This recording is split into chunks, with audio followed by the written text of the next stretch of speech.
Hi friends, welcome back to my channel, and today's video is very special because it's probably my favorite one to film each year.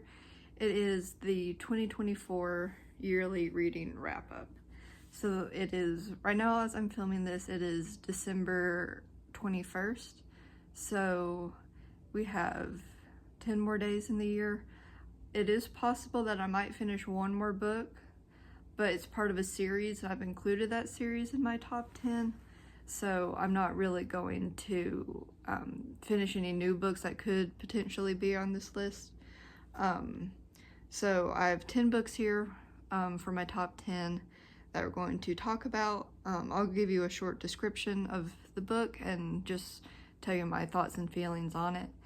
And then at the end, I'll probably touch on some of my favorite songs of the year, anime, manga, video games, but the main focus of today is to talk about books. So let's get started with number 10, my 10th favorite book of the year. And actually, before I get into that, I will say this was a very good reading year.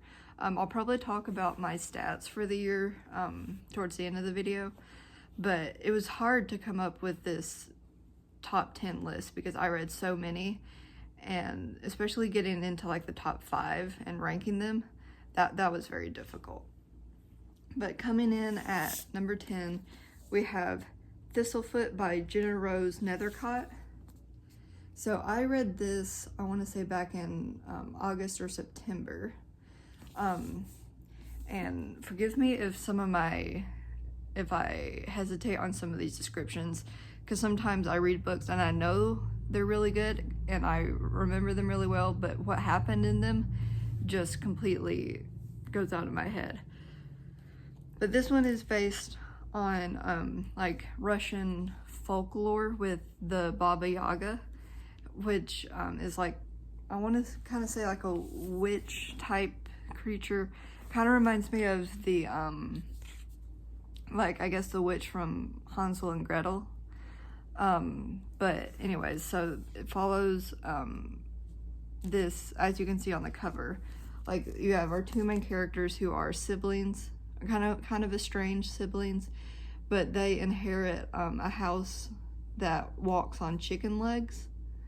And the house's name is, they call it Thistlefoot. So we have these two siblings, let's see, Bellatine and Isaac.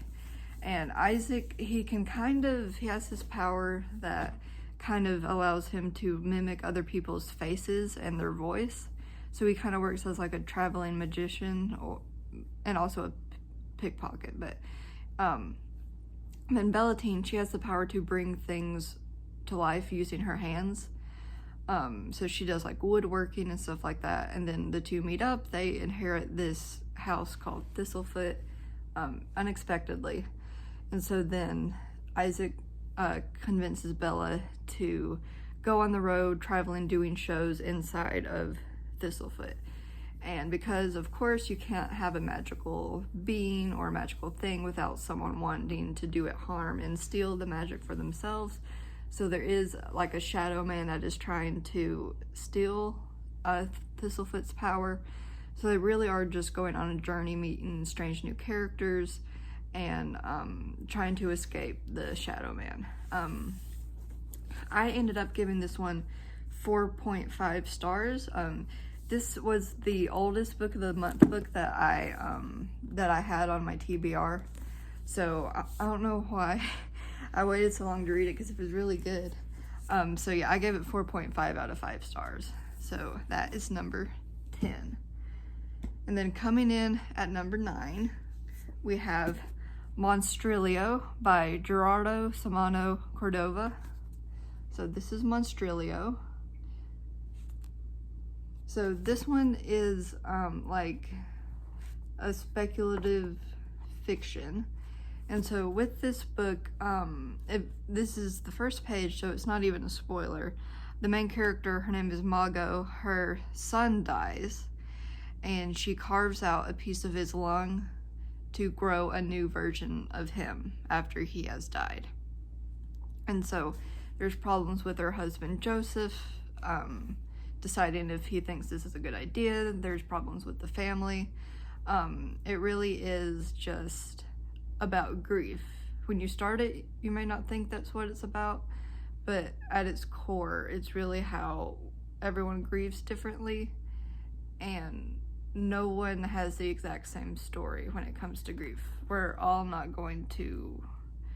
very different people. So that is Monstrilio by Gerardo Samano Cordova. I enjoyed it much more than I thought I would. I read it, I think, in 2 to 3 sittings, so it was very quick. I gave it, again, 4.5 stars. All of these are going to be 4.5 stars or higher. So coming in at number 8, which was a surprise for me, which I talked about in the video that I read it in. I did not expect to ever read anything by this author or even this series, but I am on book 2 of this series right now, and I'm really, really enjoying it. So that is Stephen King's The Gunslinger. Surprise, surprise. Stephen King. This is not your typical Stephen King where it's just strictly horror. It's like a mix of horror, a western, sci-fi, and fantasy. So it's like a conglomeration of everything. But we follow, and this is one of his older books. I want to say it came out like 1970, 1980. Let's see, 1982. But anyways, this story follows our character Roland, who is the gunslinger, and the book opens with him traveling across the desert trying to catch up to the man in black and to find the Dark Tower. This series as a whole is the Dark Tower series. I think there's 7 books, and so he's trying to find them or capture the man in black, because the man in black has done something horrible, which we're not sure what it is at the start of this book.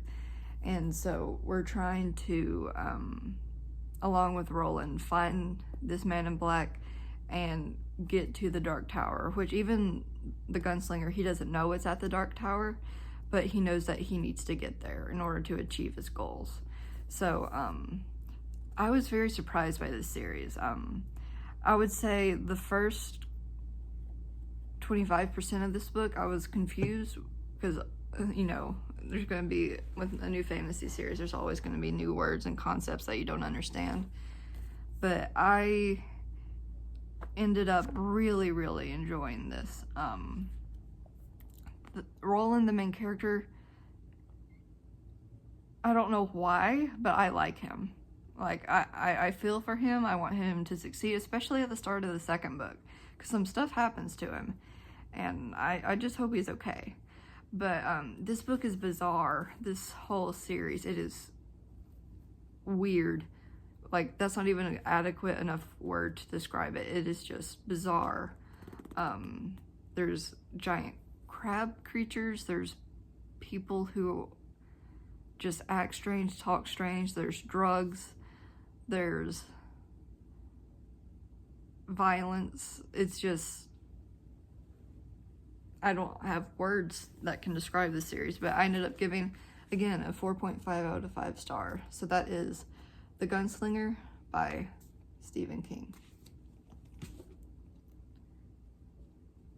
Okay, so coming in at number 7, this one I had put off for a while reading, not for any good reason, and it ended up being one of my favorites from this year, obviously, but I don't know why I waited so long to read it, because it was fantastic, and that is Other Birds by Sarah Addison Allen. And I love this cover, by the way. But Other Birds, which I read this, I want to say in either March or April, so I have to remind myself what it's about. Okay, so Zoe, her mother passed away, and so she goes to move onto this island in South Carolina at an apartment building, because she's inheriting her deceased mother's apartment. And so she moves into this apartment. Like a night or two later, one of the neighbors in the apartment dies. So she meets this like these strange characters that live in the apartment building. All of her neighbors are really strange. They're acting weird. So it was more of a mystery book than I expected it to be, but there's also like adventure. She starts clearing out these apartments. She starts meeting new friends. You start to get into more of Zoe's mental health, because she kind of has not an imaginary friend, but like a companion. So you begin to question her mental state. So I mean, it was good. It was quirky, and I love a good quirky, like magical realism type of story. And at times it was surprisingly cozy, which I wasn't expecting. So if you want something like that, Other Birds, Sarah Addison Allen. So that was number 7. So coming in at number 6, which was the very first book I read this year. So we started the year off strong. It was another book of the month pick, which again, I waited way too long to read it. But that is Inkblood Sister Scribe by Emma Torres. So Inkblood Sister Scribe, it follows these two estranged sisters. I don't know if, half sisters, Joanna and Esther. And it follows, one of them lives in Antarctica, like doing science research, and the other lives at their family home. Their dad passed away, like unexpectedly, in like a weird manner of death. And it follows them. There's magic, there's magical books, which I always love. Let's see. So the sisters must reunite to preserve their family legacy. In the process, they'll uncover a world of magic far bigger and more dangerous than they ever imagined. So I thought this book, surprisingly, was very funny. It was well written. The dialogue popped off in every chapter. I think there were multiple POVs, which sometimes I don't like that, because if you have too many POVs, I think it gets confusing really quickly. But with this book, I think it worked really well, and I think the author knew what she was doing when she wrote this. And there's a cute dog named Sir Kiwi, which, if there's a dog and nothing bad happens to the dog, 10 out of 10. So I ended up giving this book, I believe, 5 stars. I read it in January, so I can't really remember, but I'm pretty sure it was my first 5-star of the year. So that is Inkblood Sister Scribe. So let's see. Next we have my 5th book of the year, which I just finished last week. Took me a couple of months to read it, but it's very good. This is Vicious by V.E. Schwab. This was my first V.E. Schwab book. Obviously, I've heard a lot about her with her other series, which is, it's escaping me at this moment. I can't remember, but she has other popular books. So that's how I've heard of her. But I was just browsing at the secondhand bookstore, and I saw this one, and it sounded really compelling, more so than her other books. And so I decided to pick it up. Basically, the premise of it is you have these two characters, Victor and Eli. They're college roommates, and I believe in their like last senior year or last senior semester. So they have to come up with their thesis. And so Victor's thesis is, normal, basic, whatever. But Eli, he wants to propose the idea that EOs, which stands for extraordinaries or superhumans, do exist, and there is a way to manufacture them or to create them. And so this novel follows Victor and Eli, who are a bit messed up in the head, Victor especially, but so we have what happened in college 10 years ago, and then we have the present. So it's encompassing 10 years worth of anger, hate, discovery. It gets dark, but it is so good. So good. I read it in about like 3 sittings. It was so, I hate saying that it's so good, like it doesn't help you decide to read it, but it is a series. I don't own the second one currently. I've heard that the second one is not as good as the first one, which is always a disappointment, but if you like friends to enemies, backstabbing, plots, superpowers, then this might be the book for you. This is Vicious by V.E. Schwab. And then coming in at number 4. Oh, and Vicious was 5 stars. I don't know if I said that. Yeah, all of them now going up are 5 stars, in case I forget to say it. So coming in at number 4, we have A Prayer for the Crown Shy by Becky Chambers. So this is a short book. It's a sequel. Let's see, how many pages was it? It was 150 pages. So I read this, I believe, in 2 sittings during like my work breaks. So the first book in the series is A Psalm for the Wild Built.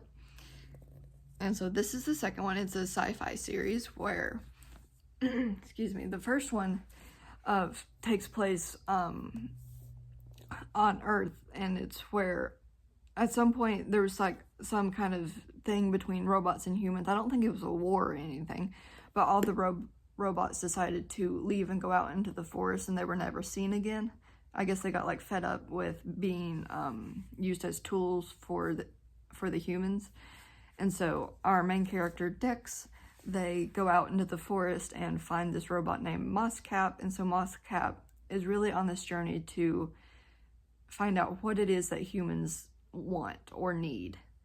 And so they're on this journey in their little traveling tea carriage.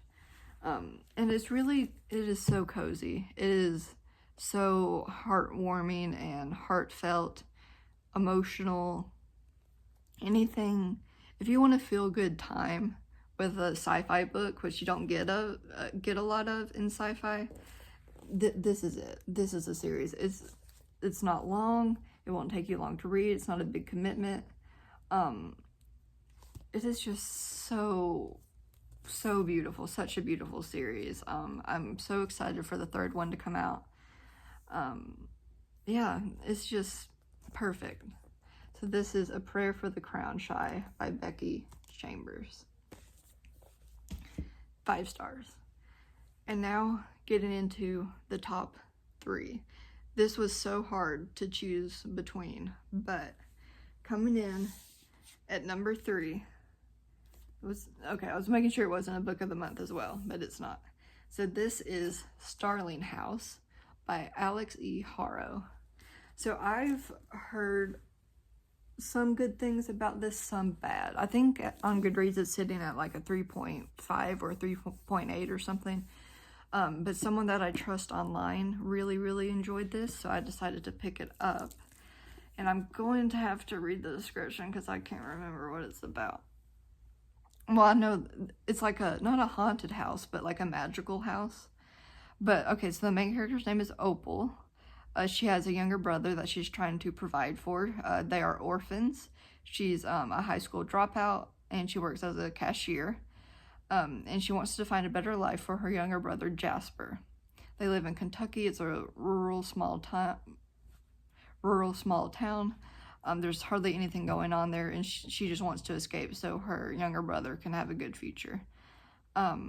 Let's see. She has been having bizarre dreams about one of these, like, I don't want to say mansion, but old creepy houses in the neighborhood. And so she goes there, and there's still someone living there, Arthur Sterling, and he has his own nightmares that have become far too real. So it's really, again, magical realism, which might be my genre for the year. I might need to delve more into that. But it's just about, if you love kind of creepy houses that don't want you to leave vibe, this is it. and kind of there's weird animals that are in there.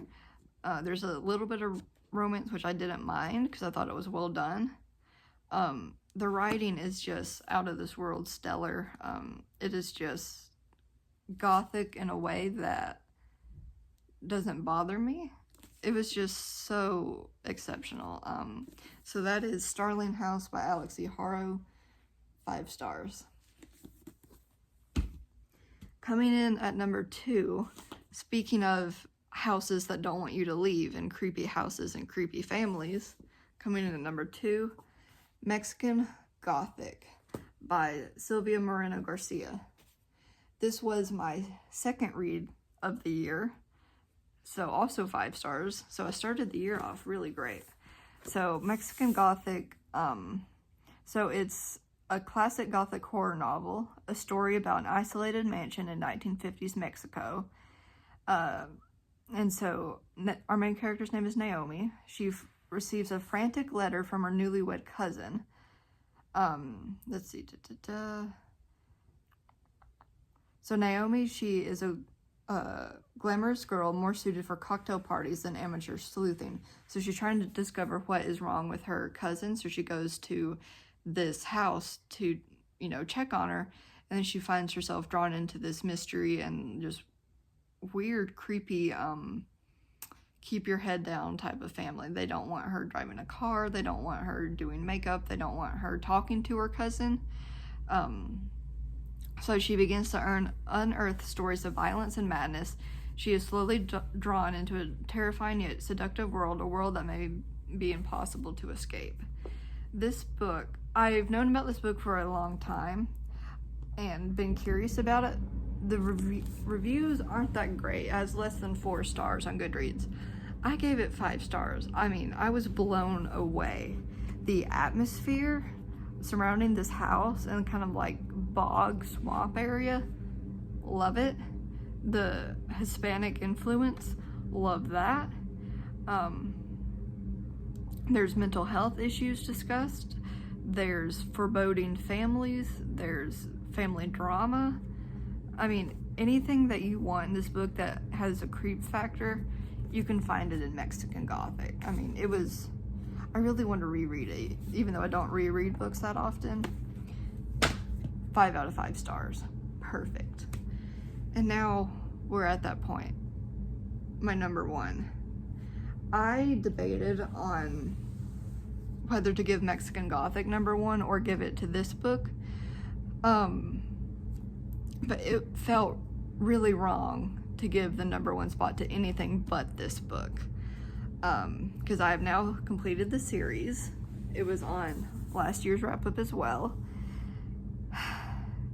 And I'm just so sad it's over. Oh my gosh. And it was my longest read of the year, coming in at 620 pages. So that book is The Burning God by R.F. Kuang, our queen. So there's not a lot I can say about book 3 without spoiling everything. So it's the Poppy War series, which is, let's see, behind me right here, the Poppy War. So this series, which I don't want to rehash what I said last year when I read the first 2 books, but the Poppy War, it follows our main character Rin, who grew up in a small town, and so in order to escape being set off on an arranged marriage, she has to awaken her magical powers and goes to a school where everyone's doing training, and there are people that hate her and look down on her because she's from a small rural town. But she makes friends, she makes enemies. Then of course I think it's the 3rd Poppy War happens, and so they have to make alliances. There's a lot of politics, but it is so emotional and it gets so incredibly dark. And I mean, R.F. Kuang, this is the only series or books that I've read from her. I have Babel sitting on my TBR. I just haven't touched it yet because it's intimidating. But I mean, The Burning God, it just concluded in a really heartbreaking but meaningful way. It needed the way it ended, I think it needed to happen. It was so emotional and heartbreaking because we feel like we've been there with Ren the entire time, and then for what to happen that happens, it's just it was like a knife being driven into my chest. But I mean, it's just so good. So if you want a fantasy series that's like only limited to 3 books and not like 20, that has characters that you love but you are afraid of at the same time, alliances, deep friendships, magical powers, war, politics, you need to check out R.F. Kuang, because she's at the top of her game, and I can't wait to see what she does next, because I can talk about this series all day. But that's my top 10 of the year. So let's go into my reading stats for this year. I have them sitting on my computer. Let's see. So as of today, I have read 31 books. Let's see. 18 of them were like novels, and the rest were manga. My favorite manga of the year, I don't know, honestly. They were all good. So I'm not gonna say a favorite manga because they were all good. I read a total of 10,100 pages, so I did successfully complete my reading goals for this year, which was to read 10,000 pages and read 20 books. So I surpassed both of those goals, which I didn't think I was going to at the beginning of the year, because there were like 2 or 3 months where I didn't read a single page. But I did it, so very, very good. And so let's see, my most read genre was fantasy by a big amount. My least read genre was classics. I read 1 classic, and then I read a lot of manga. Sci-fi was up there. No authors I read twice, so I read a good diverse amount of authors. My longest book was The Burning God. My shortest book was A Prayer for the Crown Shy, because it was 150 pages. It was just a good year for books. And in terms of plans for next year, I've said many times, I'm a mood reader. I can't set out and say, oh, January, I'm going to read these 3 books, because I might be in the mood to read them now, but come January 1st, I might be in a completely other spectrum in terms of my reading mood. So, but my goal is to get through a chunk of my physical TBR, because I set that goal a couple months ago, and I have read like 10 to 15 physical books off my TBR, but that's only a small amount, so I do need to pick up more off my TBR. Besides that, specific books I want to get to, maybe Babel. I don't know, because Babel is so intimidating. I want to try and read more classics next year. I probably will do a video on books that I would like to read, but, you know, obviously mood reader. But yeah, anyways. In terms of my other interests, favorite video game of the year, it's probably a tie between Stardew Valley, because that had a big update a couple of months ago. It was like the first update it's had in years, so that was good. And then I'm still working my way through Tears of the Kingdom, which is a bit embarrassing because it's been almost 2 years since it released, but I'm working on it. I made really, really good progress this week on it. I'm about halfway through.